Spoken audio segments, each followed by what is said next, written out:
considérant que la mention de l'article 38, à l'époque c'était l'article 38, j'ai pas... Abonne-toi à 360 Face aux News et active les cloches pour ne rien manquer. Monsieur le Président, s'agissant des faits, qu'est-ce qu'il faut noter, Monsieur le Président, honorable membre du tribunal? Alors, il faut noter que c'est courant octobre 2024 qu'effectivement M. Yeye Kami a porté plainte contre M. Ténia pour des faits donc, de faux en écriture et détournement des deniers publics. Et l'enquête effectivement a été diligentée par le commissariat de police de l'arrondissement 4 à l'époque, où M. Ténia et 3 autres personnes ont été interpellées. Donc, au niveau du commissariat, ceux-ci, de façon spontanée, ont reconnu les responsabilités, d'après les déclarations donc, en enquête de police. Mais ce qu'il convient de noter, Monsieur le Président, c'est que depuis l'enquête de police, M. Ténia avait toujours accusé M. Yeye Kami d'être effectivement mêlé à ces détournements dont on tentait donc de faire croire qu'il était le principal auteur ou que la responsabilité lui incombait exclusivement. Alors, Monsieur le Président, pour des soucis d'opportunité, parce que depuis l'enquête de police, les copies des chefs dont on parle, qui ont été retrouvées donc, avec M. Ouedraogo Salifou, c'est depuis l'enquête de police. Et au regard effectivement des montants qui étaient en cause, le ministère public a pensé que cela n'a pu être possible si effectivement il y a un gestionnaire dont la responsabilité est de contrôler même celui qui gère les comptes à travers les livres journal et à travers les relevés de comptes du Trésor public. C'est pourquoi nous avons pensé que M. Yeye a probablement dévancé l'Iwan dans l'eau pour se prémunir donc d'éventuelles poursuites, mais par souci d'opportunité, à l'époque, il n'a pas été traduit au même moment donc avec Ténia et autres devant le tribunal suivant la procédure de flagrant délit. Mais Monsieur le Président, honorable membre du tribunal, lorsque vous consultez le dossier, vous allez remarquer qu'il y a un réquisitoire introductif en date de la même période contre M. Yeye Kami et autres. C'est dit donc, Monsieur le Président, que pendant que M. Ténia était jugé, il y avait une procédure à l'instruction contre M. Yeye Kami et autres. Et donc, Monsieur le Président, c'est après le jugement de M. Ténia, et pendant donc ce jugement, il a également donné d'autres précisions en citant d'autres personnes qui seraient impliquées donc dans ces malversations. Et la procédure donc d'instruction s'est suivie contre une quinzaine de personnes. Et à la fin donc, de son travail, le juge d'instruction a effectivement renvoyé certains donc, des infractions pour lesquelles ils avaient été mis en examen. Et les 8 ont été renvoyés devant votre juridiction pour diverses infractions, notamment détournement de deniers publics, complicité, enrichissement illicite et blanchiment des capitaux. Voilà un peu, Monsieur le Président, ce qu'on peut retenir donc, comme fait de cette procédure. Et je pense que les 8 jours de débat vous ont permis de comprendre, de cerner tous ces faits-là. Bien, il était quand même nécessaire qu'on puisse revenir sur la chronologie donc, de la procédure. Alors, Monsieur le Président, ce qu'il faut noter également, il y a des incidents qui sont intervenus au cours de la procédure. Il ne parlait pas d'incidents, mais d'exceptions. Alors, lorsque le juge d'instruction a rendu son ordonnance de renvoi, il y a eu un appel contre cette ordonnance de renvoi. Et lorsque le ministère public a consulté les dispositions relatives donc, à l'appel, puisque cette disposition-là précise les conditions dans lesquelles on peut faire appel, qui sont ceux qui peuvent faire appel. Nous avons constaté que, au regard de la portée de l'appel, donc puisqu'il s'agit des avocats de Mme Zongo, hier lors qui avait fait appel de cette ordonnance-là, nous avons remarqué qu'ils n'avaient pas le droit de faire appel. Les droits d'appel ne leur étaient pas ouverts contre l'ordonnance de renvoi devant le juge d'instruction. Et convaincu donc d'être dans les droits, le ministère public a bien voulu programmer le dossier. Et nous avons effectivement programmé le dossier malgré l'appel qu'ils ont interjeté, bien qu'ils n'avaient pas donc le droit de le faire. Et c'est justement à la première programmation, lorsqu'ils ont constaté qu'en dépit de cet appel, le dossier a toujours été programmé, on s'est retrouvé devant le tribunal et subitement cet appel-là s'est mué en un recours en inconstitutionnalité devant le Conseil constitutionnel. Le recours qui a été déposé le jour même où le dossier avait été programmé. Heureusement pour nous, Monsieur le Président, le Conseil constitutionnel nous a confirmé encore que le ministère public n'a fait qu'appliquer les droits en programmant donc le dossier.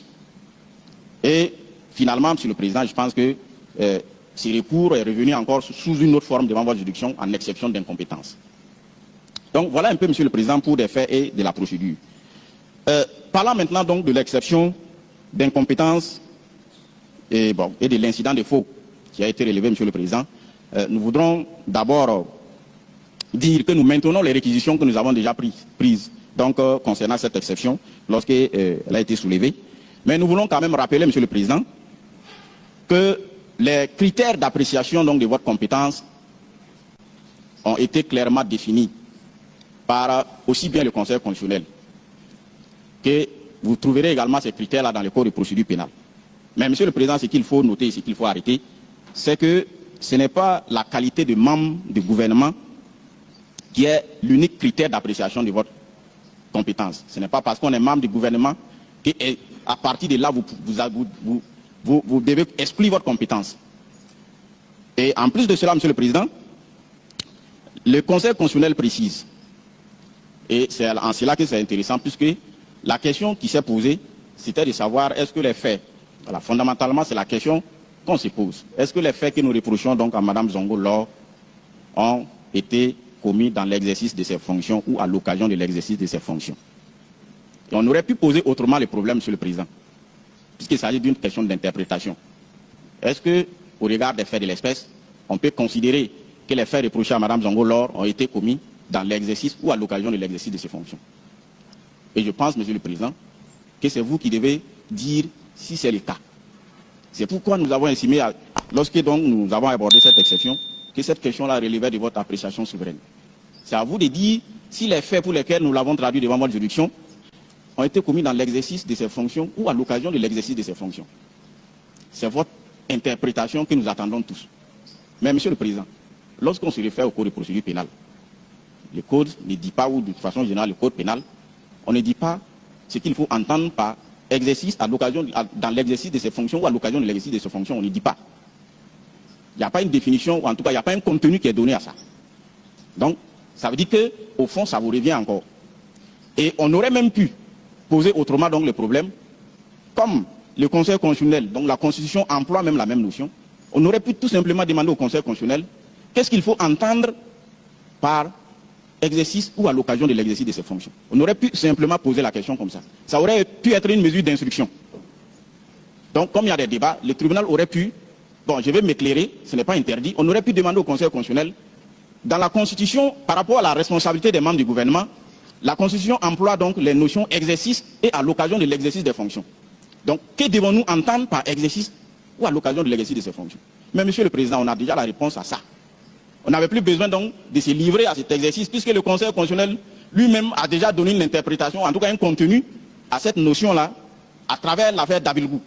C'est pourquoi, Monsieur le Président, nous avons invité à l'époque, lorsque effectivement l'exception a été abordée, de bien vouloir vous approprier cette définition, ou en tout cas cette considération que le Conseil constitutionnel a eue de ces deux notions-là. Et je m'en vais encore vous relire l'explication qui a été donnée. Et il est dit clairement que, considérant que la mention de l'article 38, à l'époque c'était l'article 38, je parle seulement des notions exercice et à l'occasion de l'exercice des fonctions. Voilà. Considérant que l'article 138 de la Constitution, considérant que la mention de l'article 138 de la Constitution, en parenthèse, crimes et délits commis par les membres du gouvernement dans l'exercice ou à l'occasion de l'exercice de leurs fonctions, doit s'entendre des faits commis par les membres du gouvernement dans la conduite des affaires publiques et qui sont strictement liés à la mise en œuvre de leurs attributions de ministre, mais constitutifs de crimes ou délits, que cela exclut les crimes et délits commis par les membres du gouvernement, même dans l'exercice ou à l'occasion de l'exercice de leurs fonctions, facilités ou non par les dites fonctions, mais qui sont absolument étrangers du moins à leurs attributions ministérielles. Abonne-toi à 360 Face aux News et active les cloches pour ne rien manquer.